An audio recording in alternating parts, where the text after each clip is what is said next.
नमस्ते सबैजनालाई हजुरहरूलाई मेरो च्यानलमा स्वागत छ। आज चाहिँ म यो आलुको तरकारी बनाउन गइरहेको छु। आज तरकारी केही पनि नभएको कारणले मैले चाहिँ यो आलु जुन कि मैले अलरेडी यसको बोक्रा फालेर राखिसकेको छु, एउटा टमाटर, खुर्सानी, लसुन, प्याज सबै रेडी छ। अब त्यतिन्जेलको लागि चाहिँ म यहाँ तेल तातिसकेको छ। अब तेल हाल्छु है।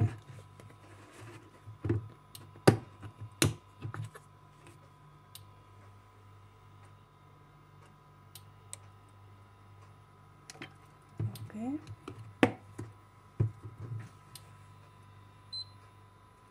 यो तेल तातुन्जेल चाहिँ म यहाँ आलु रेडी गर्छु है। अब चाहिँ म आलु काट्न लाग्छु है। एकछिन भिडियो पज हुन्छ किनभने मैले एउटा हातले क्यामेरा समातिरहेको छु, त्यही भएर मलाई गाह्रो हुन्छ। अब यो सबै काटेर रेडी भयो। अब हामी पकाउनतर्फ लागौँ। अब प्याज हालौँ है साथीहरू।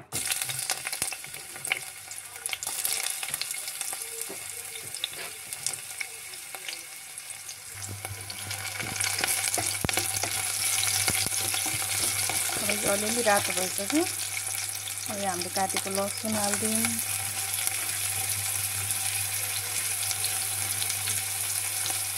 यो खुर्सानी पनि हाल्दिउँ। यसरी पकाउँदा मिठो हुन्छ है साथीहरू।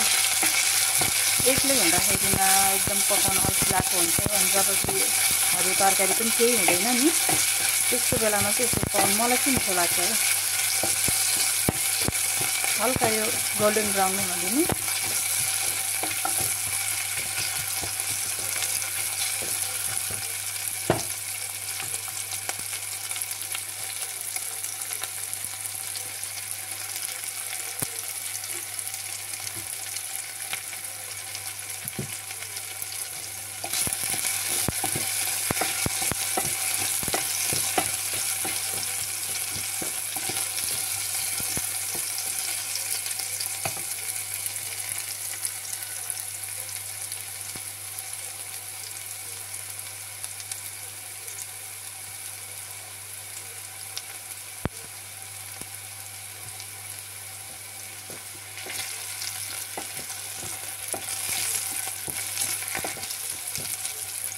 यतिको भएपछि चाहिँ यो अघि हामीले काटेको आलु हाल्दिउँ।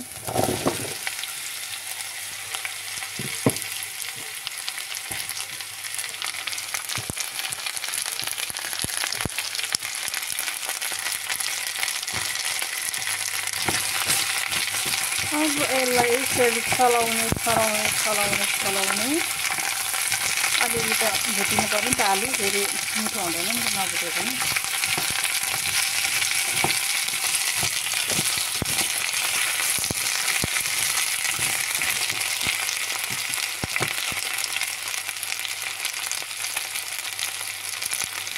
मैले चाहिँ फर्स्ट टाइम भिडियो बनाएको गाइस, ट्राई गरिदिएको कस्तो हुँदो रहेछ त कुकिङ गरेर भिडियो बनाउँदा भनेर। तर एकदमै गाह्रो अवस्था हुँदो रहेछ है साथीहरू।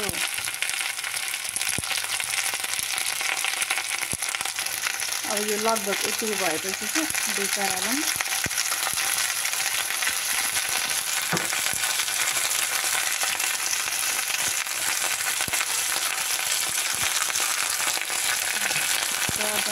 नुन,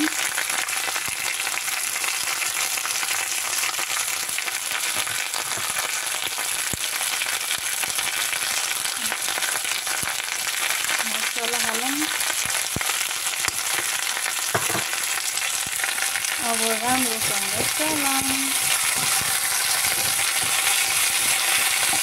मसला चाहिँ एकदमै नमिठो हुन्छ है। यो चाहिँ नेपालको मसला होइन, किनेको मैले। अब टमाटर हाल्दिउँ।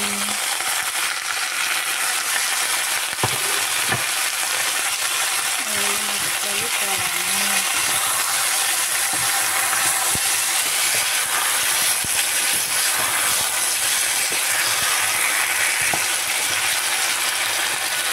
एक दिन यसलाई एकछिनसम्म चाहिँ छोपेर राखिदिउँ है।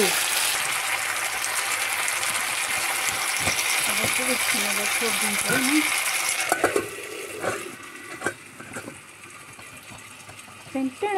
5 मिनट पाक्न दिउँ है। अब यसलाई हिट चाहिँ सानो बनाम ठुलो छ, म कतिमा राख्छु यसलाई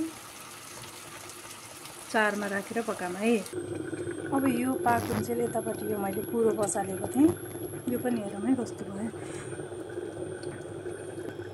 यो चाहिँ के भन्नुहुन्छ भने नि यतातिर चाहिँ यो चाहिँ खासमा सुजीको पिठो हो। सुजीको पिठोलाई चाहिँ डाइरेक्ट दुध बोइल गर्ने, अनि दुध अलिकति सेलाए पछाडि चाहिँ अनि यो सुजीको पिठोलाई हालिदिने। अनि सेम हामी नेपालमा यो खिर बनाउँछौँ नि त्यस्तै नै हो, तर यो चामलको सट्टामा यहाँ चाहिँ सुजीको पिठो अरूहरू पनि खान्छन् कि। तर यो मिठो हुन्छ किनभने दुधको गुलियोले मन्द गुलियो टाइपको हुन्छ। चिनी हाल्नु पर्दैन है यसमा, चिनी चाहिँ हाल्नु है। एकदम हेल्दी पनि हुन्छ। मलाई सुरुमा त मन परेको थिएन, तर पछि चाहिँ मलाई मनपर्छ। यो तल लाग्न दिन हुँदैन।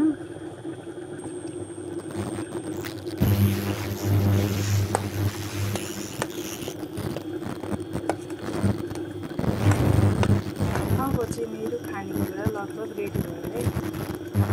अलिकति थिकनेस हुनुपर्छ, यो अलिकति पातलो छ।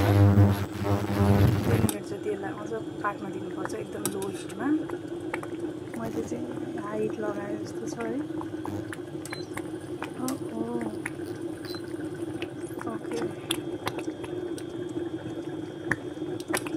यो यस्तो मिठो हुन्छ नि है, खाँदै गर्दाखेरि सुरुमा त मिठो लाग्दैन, खल्लो खल्लो टाइपको हुन्छ नि त। बच्चाहरूलाई दिँदा नि हुन्छ है, यो एकदम राम्रो हुन्छ बेबिजहरूको लागि, 5 इयर्स माथिको लागि।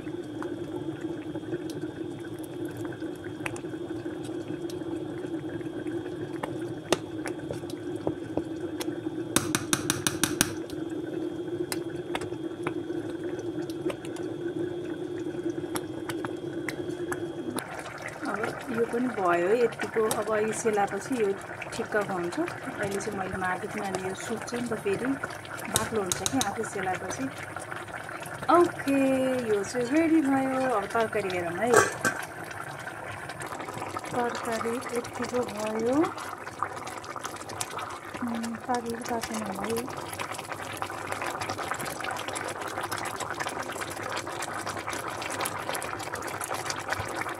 अझ पाकेको रहन्छ अहिले त।